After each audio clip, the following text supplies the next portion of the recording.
നമസ്കാരം. മലയാളി വാർത്തയിലേക്ക് സ്വാഗതം. മധ്യപൂർവ്വദേശം യുദ്ധഭൂമിയായി മാറുകയാണ്. ഓഗസ്റ്റ് 5-ന് US സെൻട്രൽ കമാൻഡിന്റെ തലവൻ ജനറൽ മൈക്കൽ കുരില്ല ഇസ്രയേലിലും റഷ്യൻ സുരക്ഷാ കൌൺസിൽ സെക്രട്ടറി സെർജി ഷോയിഗു ഇറാന്റെ തലസ്ഥാനമായ ടെഹ്റാനിലും എത്തിയതോടെ ലോകം ആകാംക്ഷയുടെ മുൾമുനയിലായിരുന്നു. അപമാനത്തിന് നേരിട്ട് തിരിച്ചടി നൽകുന്നതിന് പകരം ലബനനിലെ തീവ്രവാദി ഗ്രൂപ്പായ ഹിസ്ബുള്ളയെ മുന്നിൽ നിർത്തി ഇസ്രയേലിനെ ആക്രമിക്കാനാണ് ഇറാന്റെ നീക്കം. പുതിയ ഇറാൻ പ്രസിഡന്റ് നേരിട്ടുള്ള യുദ്ധം ആഗ്രഹിക്കുന്നില്ല, എന്നാൽ പ്രതികാരം ചെയ്യുകയും വേണം. ഇതാണ് നിലവിൽ ഇറാന്റെ അവസ്ഥ. ഹിസ്ബുള്ളയുടെ ഭാഗത്തുനിന്നാകട്ടെ ഇസ്രയേലിന് നേരെ ആക്രമണങ്ങളും ആരംഭിച്ചിട്ടുണ്ട്. വടക്കൻ ഇസ്രയേലി പ്രദേശങ്ങൾക്ക് നേരെയാണ് ഹിസ്ബുള്ള റോക്കറ്റ് ആക്രമണം നടത്തിയതെന്നാണ് റിപ്പോർട്ടുകൾ. ഇവയിൽ ഏറെയും ഇസ്രയേലി പ്രതിരോധ സംവിധാനം നിർവീര്യമാക്കി. ആക്രമണത്തിന്റെ ഉത്തരവാദിത്തം ഹിസ്ബുള്ള ഏറ്റെടുത്തിട്ടുണ്ട്. ഇനിയും ആക്രമണം തുടരുമെന്നും Hezbollah secretary general Hassan Nasrallah വ്യക്തമാക്കി.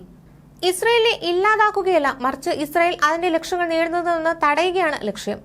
ഇറാനും സിറിയയും തുറന്ന യുദ്ധത്തിന്റെ ഭാഗമാകരുത്, മറിച്ച് ആയുധ, സാമ്പത്തിക, നയതന്ത്ര സഹായങ്ങൾ മാത്രം ഹിസ്ബുള്ളയ്ക്ക് നൽകിയാൽ മതി, നസ്രല്ല വ്യക്തമാക്കി. ആക്രമണത്തിന് പിന്നാലെ ഇസ്രയേലിലെങ്ങും ജാഗ്രതാ നിർദ്ദേശം പുറപ്പെടുവിച്ചിട്ടുണ്ട്. അനാവശ്യ യാത്രകൾ ഒഴിവാക്കണമെന്ന് ജനങ്ങളോട് നിർദ്ദേശമുണ്ട്.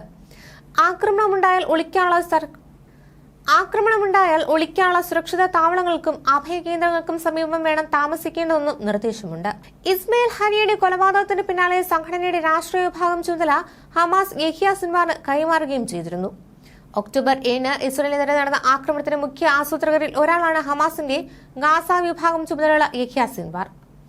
പശ്ചിമേഷ്യൻ മേഖലയിൽ യുദ്ധഭീതിയിൽ നിലനിൽക്കെ കടുത്ത രാഷ്ട്രീയ സമീപനങ്ങൾക്ക് പേരുകെട്ട സിൻവാർ ചുമതലയേൽക്കുന്നതിന്റെ ആശങ്കയോടെയാണ് ഇസ്രയേൽ ഉൾപ്പെടെ വീക്ഷിക്കുന്നത്. ഗാസ ആസ്ഥാനമായാണ് യഹ്യ സിൻവാർ കാലുകളായി പ്രവർത്തിക്കുന്നത്.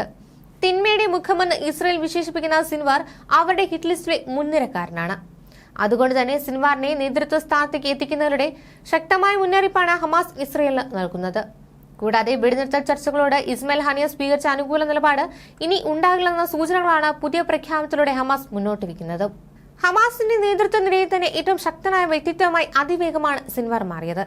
2012-ൽ അദ്ദേഹം സംഘടനയുടെ രാഷ്ട്രീയ വിഭാഗ മേധാവിയായി തെരഞ്ഞെടുക്കപ്പെടുകയും സായുധ വിഭാഗമായ ഖസം ബ്രിഗേഡിന്റെ പ്രവർത്തനം ഏകോപിപ്പിക്കുകയും ചെയ്തു. 2014-ൽ നടന്ന 7 ആഴ്ചകൾ നീണ്ട ഇസ്രയേലുമായുള്ള ഏറ്റുമുട്ടലിൽ പ്രധാന രാഷ്ട്രീയ സൈനിക പങ്ക് വഹിച്ചതും സിൻവാർ ആയിരുന്നു. 2015-ൽ അമേരിക്ക അദ്ദേഹത്തെ ആഗോള ഭീകരനായി മുദ്രകുത്തുകയും ചെയ്തു. 2017-ൽ പിൻഗാമിയായി ഇസ്മയിൽ ഹനിയ എത്തുന്നതോടെയാണ് സിൻവാർ ഹമാസിന്റെ ഗാസ വിഭാഗം മേധാവിയാകുന്നത്.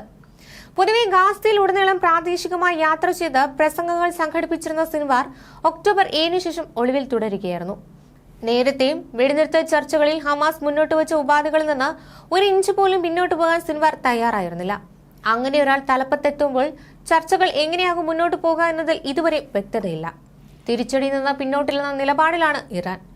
ഇസ്രയേൽ പരാജയപ്പെടുന്നതിൽ സംശയമില്ലെന്ന് ഇറാനിലെ സൈനിക വിഭാഗമായ ഇസ്ലാമിക് റവല്യൂഷൻ ഗാർഡ് കോർപ്സ് വക്താവ് ബ്രിഗേഡിയർ ജനറൽ അലി മുഹമ്മദ് നഈനി അടിവരയിടുകയാണ്. എങ്ങനെ എപ്പോൾ പ്രത്യാക്രമണം ഉണ്ടാകുമെന്നത് സയനിസ്റ്റുകൾക്ക് മനസ്സിലാക്കാൻ സാധിക്കില്ല. അധിനിവേശ പ്രദേശങ്ങളെല്ലാം അഗ്നിഗിരിയാക്കും. അവരെ എന്താണ് കാത്തിരിക്കുന്നതെന്ന് ആർക്കും അറിയില്ല. അവർ ഭയത്തിലാണെന്നും അദ്ദേഹം പറയുന്നു.